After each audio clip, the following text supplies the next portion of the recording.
tinokuchingamidzai kuchechi yeChrist Embassy yepamhepo yatinoita muchishona. Iko zvino hapachina chikonzero chokupedza svondo rose usina kupinda chechi, nokuti painopindwa unenge usipo, kuda wakanga uri kubasa pakaenda vamwe kuchechi, kuda wakanga uri parwendo, kuda chechi yeChrist Embassy haisati yakuwanikwa kwaunogara, kana kuti unofarira hako kudzidza shoko raMwari nechishona. Ino ndiyo yave chechi yako. Chipinda tinamati.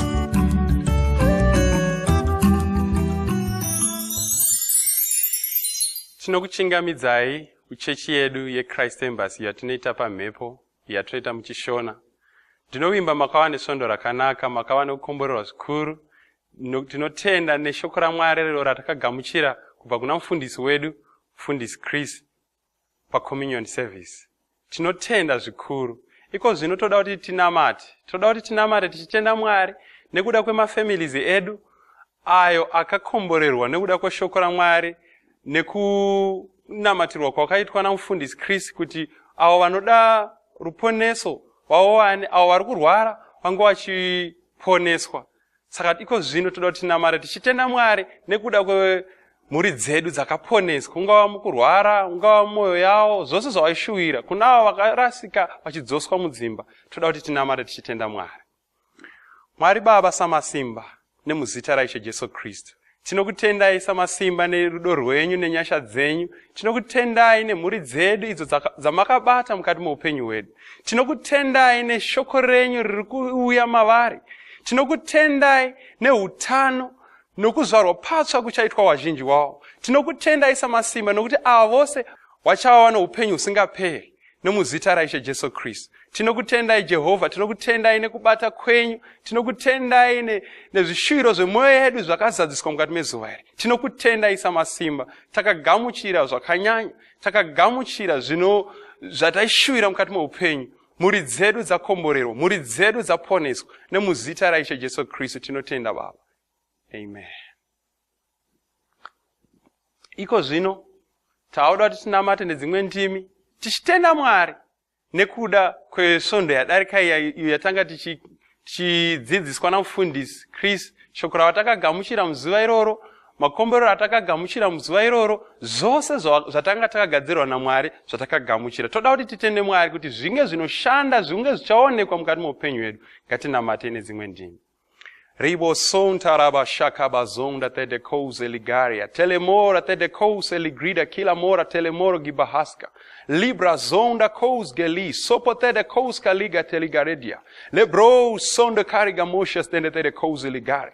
Ligro sake mora tede kouze legabograda. Telei zote gila brondo tede kouze le triga tede kous triga batela garadi.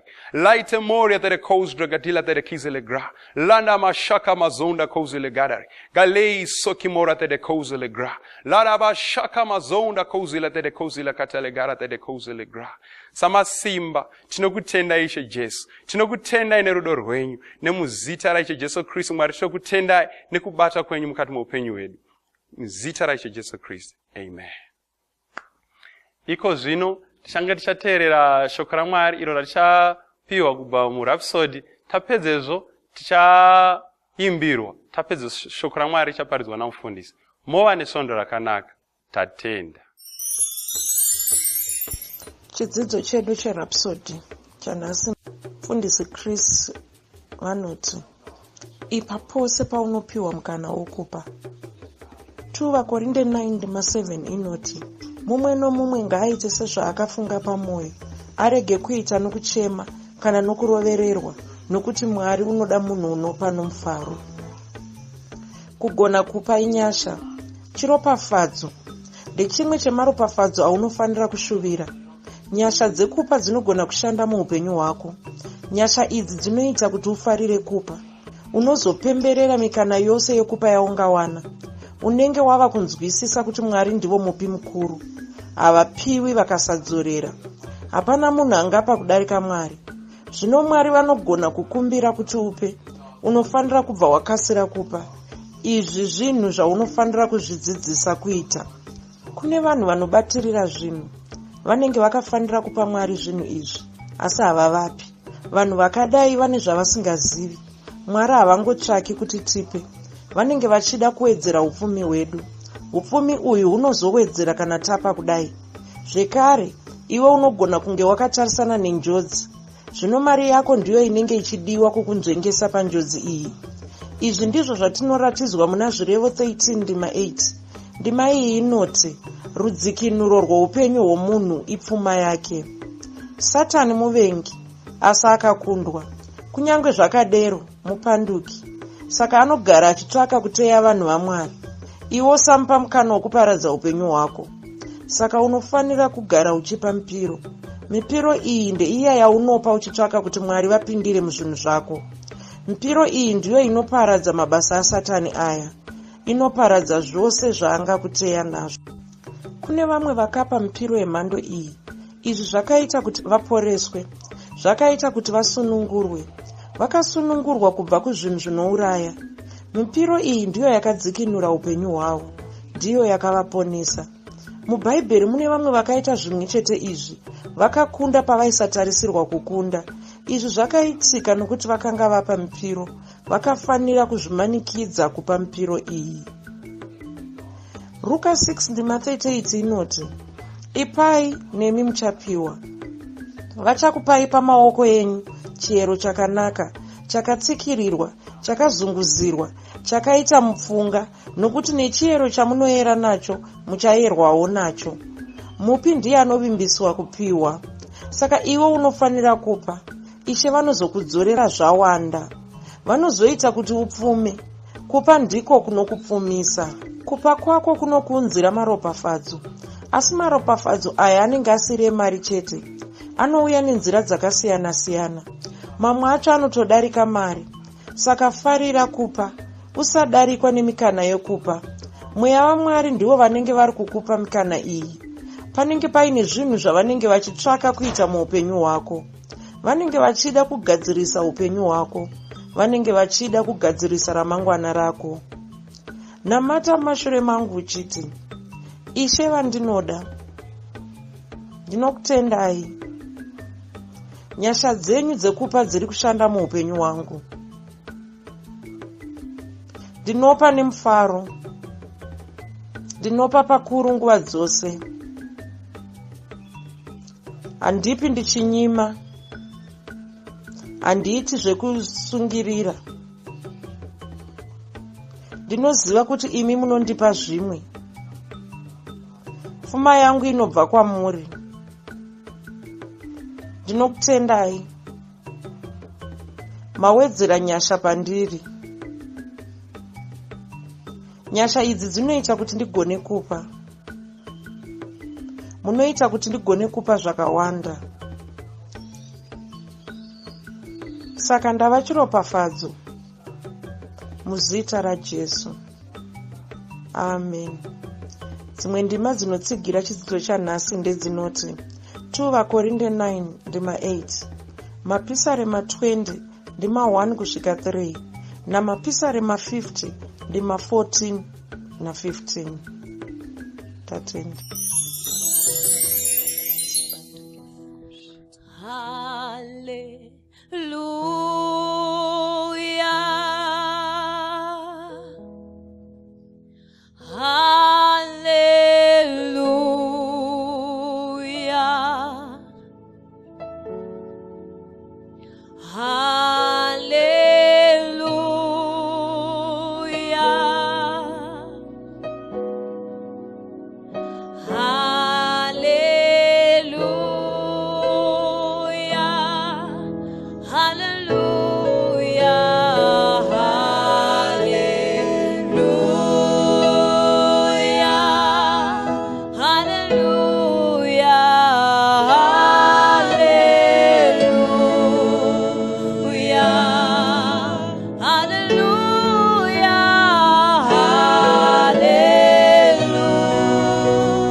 Haleluya. Tinosangana zvekare pamunamato wedu weChrist Embassy watinoita pamhepo muchishona. Haleluya. Ndinoziva kuti Mwari vari kuropafadzai, Mwari vari kuita zvinhu zvikuru mukati meupenyu hwenyu. Haleluya. Ndoda kuti makorokoto zvekare nokuda tatanga gore rino ra 2018. Ndinoziva makaritanga zvakanaka. Kana makaritanga neshoko raMwari, hapana zvinoramba. Zvinotoreva kuti ndokutotanga gore zvakanaka ikoko. Kuda mumwe anga anetseka achiti asi ndanga ndisina mari, ndanga ndisina zvakati. Aiwazve, watanga neshoko raMwari, saka watonaka. Mwari pavakatanga nyika ino vakatanga vachingori neshoko ravo chete. Havana kutanga nezvimwe zvinhu, asi neshoko iroro vakagona kusika zvinhu. Bhaibheri rinoti kwanzi pakutanga shoko rakanga riripo, shoko ndo rakanga riri Mwari. Haleluya. Saka pasati pava nezvinhu, shoko raMwari ndo rakanga riripo. Zvinhu zvataakuona izvi zvakabuda mushoko raMwari, ndo zvakaita shoko raMwari. Kana une shoko raMwari chete, hapana chaunenge uchakoniwa kuita, hapana chinenge chichakunetsa. Mari yauri kuda iyoyo inouya nokuti une shoko raMwari. Mufaro wauri kuda iwoyo unouya nokuti une shoko raMwari. Utano hwakanaka hunouya nokuti une shoko raMwari. Saka shoko raMwari musariona sechinhu chidoko. Shoko raMwari rakatokwana, rakasimba, rinosika zvinhu. Vimba naro, kana uchitori naro uchigona kurishandisa, uchitoriwana. Fara, uri munhu wakaropafadzwa zvikuru. Haleluya. Ndoda zvekare kutenda mutungamiriri wedu mufudzi Kristu yaKilome vanotipa mukana iwoyu wokuti tisangane pamwe chete tichinamata. Uyezve vanotipawo shoko rechiprofita ratinofamba naro mushumiro ino muchechi muno. Haleluya. Ndakakutaurirai izvo ndarapera kuti shoko rechiprofita iroro musariona sechinhu chidoko. Kunge une shoko rechiprofita, uri munhu akaropafadzwa zvikuru. Hausi munhu anofambira murima, hausi munhu anoitira zvinhu zvake murima, uri munhu ane chinhu chinomutungamirira. Kwanzi ndo zvinotaurwa naPetro izvozvo, kwanzi tine shoko rechiprofita ratinogona kuvimba naro, rakaita sechiedza chiri kure kure chatinogona kutarira. Unoziva uri murima uchiona kachiedza kari kuti tai kari kumberi uko, unenge uchiva nevimbo yokuti uko zvinoreva kuti pane kwandichasvika, kumwe kwose irima handina zvandiri kuona, asi ndiri kuona kamwenje ako kari kuti tai kwai ndo zvinoita shoko rechiprofita izvozvo. Saka unowana kuti kanenge achitokutungamirira, unotofamba uchiziva kuti ndikandanga kamwenje kakako ndichasvika pano pane chiedza, ndichasvika pano kuda pandichasangana nevanhu. Haleluya. Saka ndo zvakaita shoko rechiprofita. Takatanga svondo rapera tichitaura pamusoro peshoko rechiprofita chegore rino.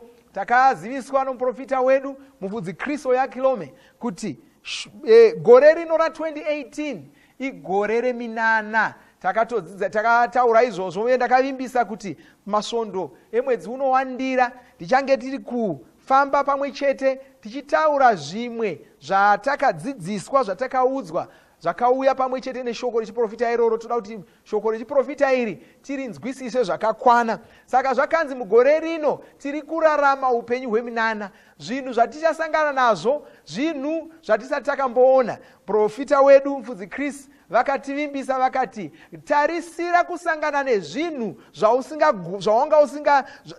zvausingagoni kufunga pamusoro pazvo, zvawanga usingagoni kufunga pamusoro pazvo. Kwanzi uchasangana nezvinhu zvaunga usiri kutarisira, zvinhu zvichaitika mukati moupenyu hwako, zvinhu zvinoshamisa, zvinhu zvokudenga. Haleluya. Vane zvinhu zvinomwe zvavakatitaurira zvatichawana mugore rino, avakati maropafadzo egore ra2018.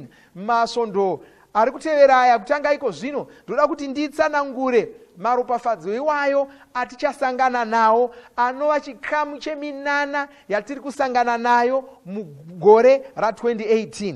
Regai nditange nokukuudzai maropafadzo iwayo. Kwanzi zvinhu zvinodikanwa muupenyu hwako iwe zvichabva kudenga. Ndo chiropafadzo chokutanga, zvinhu zvinodikanwa mukati meupenyu hwako zvichabva kudenga. Chechipiri, kwanzi uchawana simba rinobva kudenga. Chechitatu, kwanzi uchawana unyanzvi hunobva kudenga. Chechina, kwanzi uchawana njere dzinobva kudenga. Chechishanu, kwanzi uchawana mazano anobva kudenga. Chechitanhatu, uchawana ruzivo runobva kudenga. Chechinomwe, uchawana utano hunobva kudenga. Haleluya. Saka ndo maropafadzo atichawana mugore ra2018. Regai nditange kutaura pamusoro pemaropafadzo maviri ekutanga andataura. Kwanzi zvinhu zvinodikanwa mukati meupenyu hwako iwe zvichabva kudenga. Ndo zvaunofanira kutarisira mugore rino ra2018. Munoziva takataura musvondo rapera tikati Mwari vari kupindira, kwai matenga ari kupindira mukati mezvinhu zvedu mugore rino. Vari kupindira. Pane imwe nguva Mwari yavanorega zvinhu zvichingofamba sokufamba kwazvo. Asi kwanzi mugore ra2018 Mwari havasi kumirira izvozvo, zvingava nonosa. Vari kumhanyira, pane kwavari kumhanyira, pane dzavari kuda kumhanyisa nokukasira. Saka nemhaka yeizvozvo vari kupindira, vari kubva vabvuta votora voita ivo zvinhu zvacho. Munoziva kana wakamboshanda nomunhu kuda uri kumudzidzisa chinhu, uchimudzidzisa chinhu kudaro kuda muri kutyaira motikari, achiri kudzidza kutyaira motikari, pane pamwe paunosvika paunoti aiwa nguva yapera ndaakuda kukasira kuenda, unomuti chigara parutivi ndichimboimanyisa inini, nokuti ndikada kutevedzera zvako zvokunonovara uchidzidza hako hatina kwatingasvika. Ndo zviri kuitwa naMwari mugore ra2018. Haleluya. Saka kwanzi zvinhu zveupenyu hwako zvinodikanwa mukati meupenyu hwako, dzingava mari, zvingava zvokudya, zvingava zvokupfeka, zvinhu zvinodikanwa mukati meupenyu hwako, Mwari vachaita kuti zvinhu izvozvo uzviwane kubva kudenga. Ndangokutaridzai muna 1 Madzimambo 17:3 kusvika 6 kuti zvinhu zvakaita sezvizvi zvinhu zvakasiitika kare, zvinhu zvatakasiona mubhaibheri. 1 Madzimambo 14 kubva pandima 3 kwanzi ndiEriya ari kutaurirwayo. Kwanzi chibva pano uende kurutivi rwamabvazuva undovanda parukova Keriti ruri pamberi paJorodhani, unofanira kunwa mvura yorukova, uye ndakarayira makunguo kukupa zvokudya ipapo. Naizvozvo akaenda akaita sezvaakaudzwa naJehovha, akandogara parukova Keriti ruri pamberi paJorodhani. Makunguo akamuvigira chingwa nenyama mangwanani nechingwa nenyama madekwana, akanwa mvura yorukova. Haleluya. Zvinofadza izvi. Eriya yanga iri nguva yenzara. pasina zvokudya, asi Mwari havana kuda kuti muprofita wavo Eria atambure afe nenzara. Vakati aiwa, nemhaka yekuti hapana ari kurima achiunza zvokudya zvingadyiwa naEria, ndaakumupa zvokudya ndomene, ndaakupindira ini ndomene. Zvinhu zvake zvoupenyu hwake zvakubva kwandiri. Mvura yaachanwa ndichamupa ini, zvokudya nyama yaachadya ndichamupa ini, nechingwa chaachadya ndichamupa ini. Ndokumuendesa kurukova, zvikanzi makunguo achakuvigira chingwa, achakuvigira nyama. Hamene nokuti makunguo aitora nyama nechingwa kupi, nokuti yanga iri nguva yenzara. Hapana wanga ane chingwa, hapana wanga ane nyama, asi makunguo aiuya nechingwa nenyama.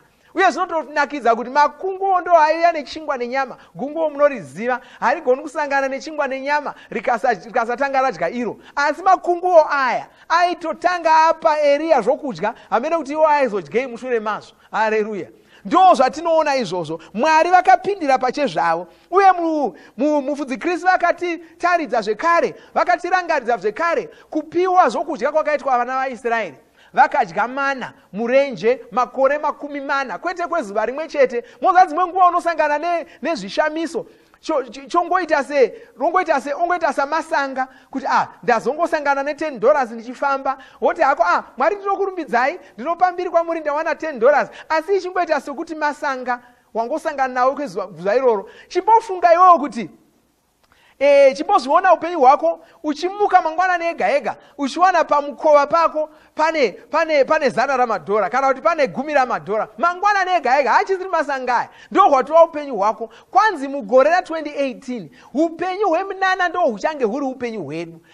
Hatisi kuzoita zvokungoti nhasi ndaropafadzwa nechakati. Ndo upenyu hwedu ticharopafadza kusvikira tisisatauri pamusoro pazvo. Haleluya. Tisisatauri pamusoro pazvo. Ndo hune hwatova upenyu hwedu. Pano wenyera akambomuka achiti nhasi ndaita chishamiso, ndadya kudya mangwanani, ndadya masikati. Pano mumwe akambouya kuchechi achiudza vanhu uchapupu hwakadaro. Aiwa, ndo upenyu hwedu. Tinodya mangwanani, tinodya masikati, tinodya manheru. Haleluya. Tinofamba takapfeka zvokupfeka. Hapana anoti nhasi ndapfeka bhachi. Hapana anotaura saizvozvo. Ndo upenyu hwedu. Haleluya. Saka kwanzi mugore ra2018 ndo uchange huri upenyu hwedu. Uchawana kuwana mari inongouya yega, ndo uchange huri upenyu hwako. Kuwana zvokupfeka zvinongouya zvega, ndo uchange huri upenyu hwako. Haleluya. Zvekare kwanzi uchawana simba rinobva kudenga. Mugore ra2018 uchawana simba rinobva kudenga. Haleluya. Pane rimwe simba rinobva mune zvaunenge wadya. Pane rimwe simba rinonzwisisiwa nevanhu kuti ndo zvinoita kamunhu, izvo zvinotarisirwa munhu kuti aite. Anogona kusunda bhara, anogona kusimudza icho, anogona kuita izvo. Asi kwanzi uchawana rimwe simba rinobva kuna Mwari, rinobva kudenga. Regai ndingokasira kuverengerai 1 Madzimambo ye17:44. 1 Madzimambo ye17:44. Ndokukasira kuverengera ipapo. Kwanzi zvino panguva yechinomwe akati tarirai kune gore duku rinokwira richibva mugungwa, rakafanana nechanza chomunhu. Ndi Eria waitaura iyi. Akati endai unoti kuna Ahabhi, sungai ngoro yenyu muburuke kuti murege kudzivirirwa nemvura. Zvino nguva duku yakati yapfuura, denga rakasviba namakore nemhepo, mvura zhinji ikanaya. Ahabhi akaenda nengoro akasvika Jezeri. Ruoko rwaJehovha rukasimbisa Eria, akazvisunga chiuno chake akamhanya pamberi paAhabhi kusvikira pasuo reJezeri. Haleluya. Kwai Ahabhi wakanga ari mungoro namabhiza, asi uye akatanga kutotungamira ndiye kufamba. Eria wakasara otevera netsoka, akamhanya akadarika mabhiza amambo. Haleluya.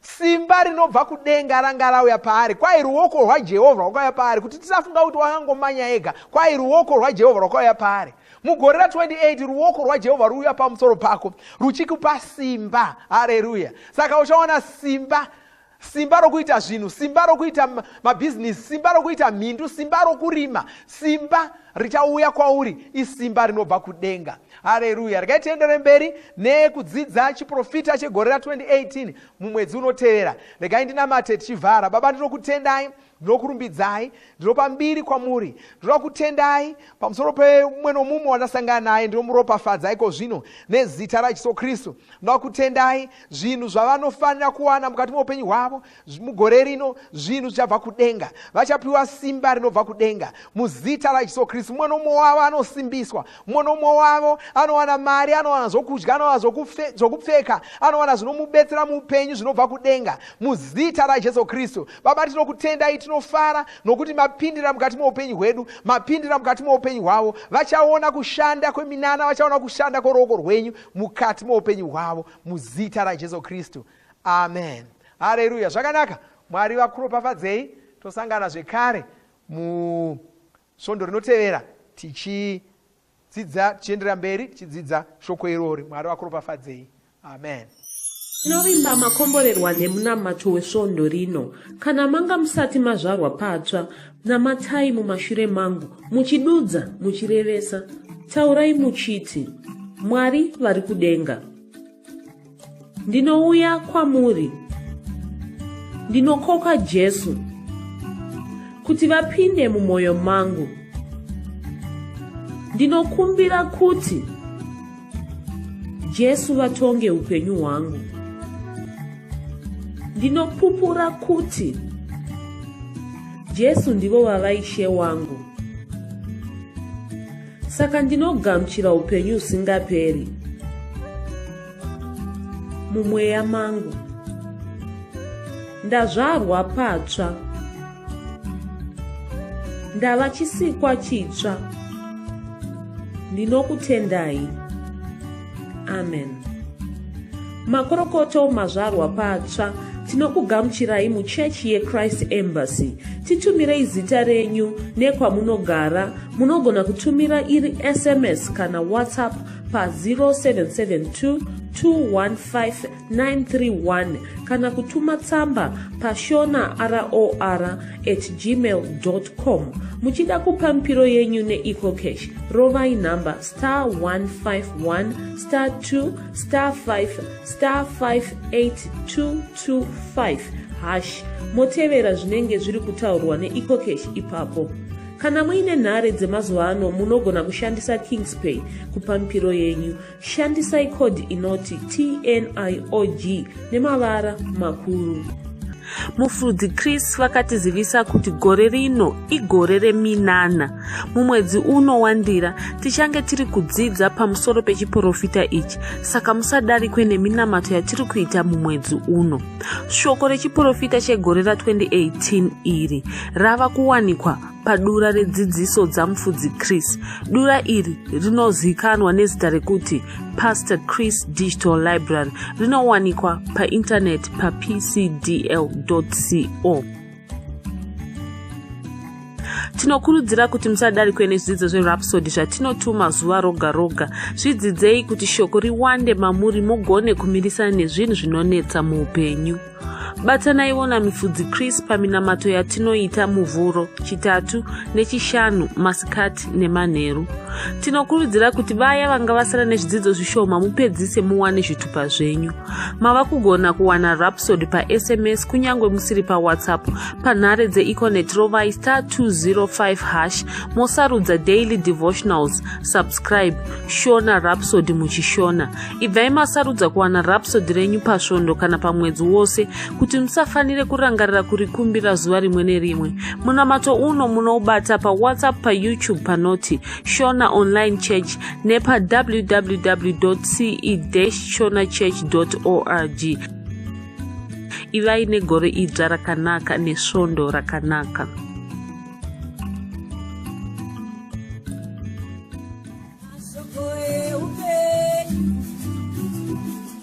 Oh, yeah,